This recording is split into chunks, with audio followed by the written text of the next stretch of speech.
ඇත්තටම මානව සම්පත් ශාස්ත්‍රය තුළ ගොඩක් වෙලාවට HR ඩිපාර්ට්මන්ට් එකට ගොඩක් වෙලාවට බ්ලේම් එකක් තමයි එන්නේ. කිසිම වෙලාවක HR ඩිපාර්ට්මන්ට් එකකට හොඳක් අහන කම්පැනියක් සාමාන්‍යයෙන් කලාතුරකින් තමයි අපිට හම්බ වෙන්නේ. ඉතින් මොකක්ද මේකට ඇත්තටම හේතුව? මම අද one by one explain කරන්න මොකක්ද මේකට හේතුව කියලා. ඇත්තටම මොකක්ද මේ human resource department එක කියන්නේ? ඇත්තටම මේ මානව සම්පත සහ අනිත් අංශ සහ ආයතනය අතර සම්බන්ධකම් පවත්වන දෙපාර්තමේන්තුව තමයි අපි මානව සම්පත් අංශය විදිහට හඳුන්වන්නේ.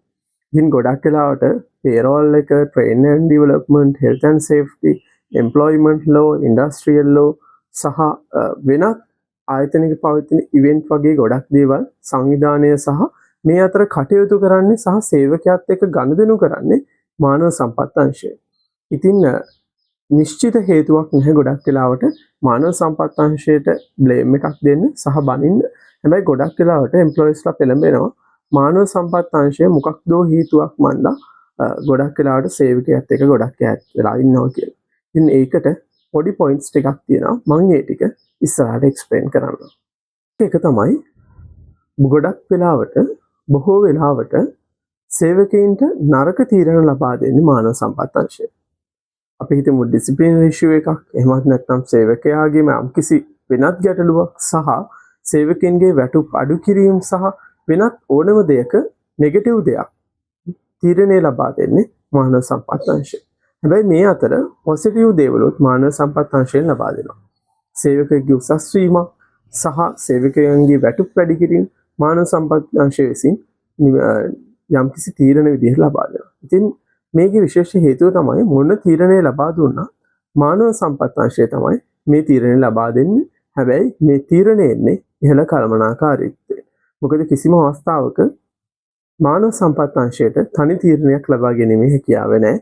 ඔපරේෂන් එකක් ශ්‍රී ලංකාවේ ඕනම ආයතනයක තියෙනවා. ඉතින් මේ ඔපරේෂන් එක සහ මානව සම්පත් අංශය තුළ තමයි මේ තීරණ ගන්න. ඉතින් ඉහළ කළමනාකාරීත්වයෙන් එන තීරණය මානව සම්පත් අංශය විසින් තමයි ඒ ලිඛිතව හෝ වර්බලි හෝ යම්කිසි ආකාරයකින් සේවකයාට ඉදිරිපත් කරන්නේ. ඉතින් මේක එක කරුණක් වෙන්න පුළුවන් සේවකයෙක්ට මානව සම්පත් අංශයට බ්ලේම් කිරීමට.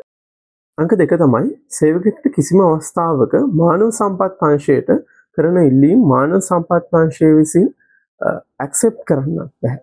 හැබැයි ගොඩක් වෙලාවට මානව සම්පත් අංශයට ඒක ඇක්සෙප්ට් කරන්න බෑ වගේම ඒකට උත්තරයක් ලබා දීමේ හැකියාවක් නැහැ.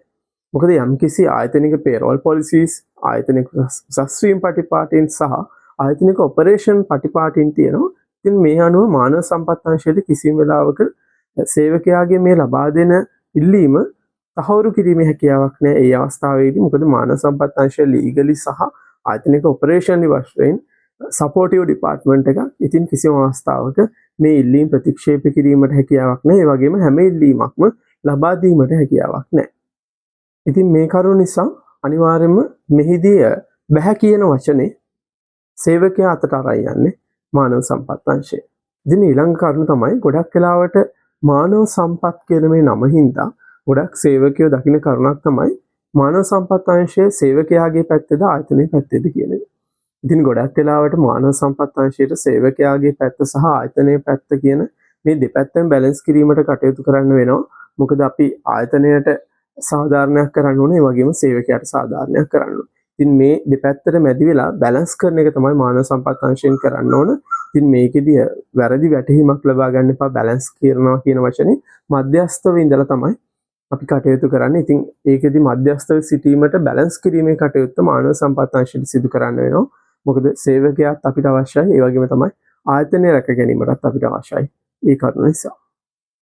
ඉතින් ෆයිනලි ඇත්තටම කියනවා නම් මේ ප්‍රොෆෙෂනල් එකේ වෙනස් වීමට සමහර හේතුන් තියෙනවා. ඉතින් සමහර ඔෆිසර්ස්ලාගේ තියෙන අකටයුතුකම් සහ නොගැලපෙන දේවල් සහ නොගැලපෙන සිද්ධීන්, හැසිරීම් සහ සේවකයින්ට සලකන ආකාරයේ ගැටලු නිසා මෙහිදී මානව සම්පත් අංශයට යම්කිසි බ්ලේම් එකක් එනවා. මොකද සේවකයාගේ බිහේවියර් එක මත කිසි වෙලාවක ආයතනික ඩිපාර්ට්මන්ට් එක තීරණය කරන්න එපා. මොකද ආයතනයේ පොසිෂන්ස් ඕන තරම් ගන්න පුළුවන්. ඒ පුද්ගලයාව රිප්ලේස් කරන්න පුළුවන්. ඉතින් ගොඩක් වෙලාවට මම කිව්වා වගේ නරක ආරංචි ගේන එකම ඩිපාර්ට්මන්ට් එකේ මානව සම්පත් අංශය. මොකද අනිත් ඩිපාර්ට්මන්ට් වලින් ලබා දෙන දේවල් ෆිල්ටර් කරලා අන්තිමටම හරි ආකාරයෙන් නිවැරදි ප්‍රොසෙස් වලට අනුකූලව තියනවාද කියලා බලලා තමයි මානව සම්පත් අංශයෙන් මෙහිදී තියෙන ලබා දෙන්නේ.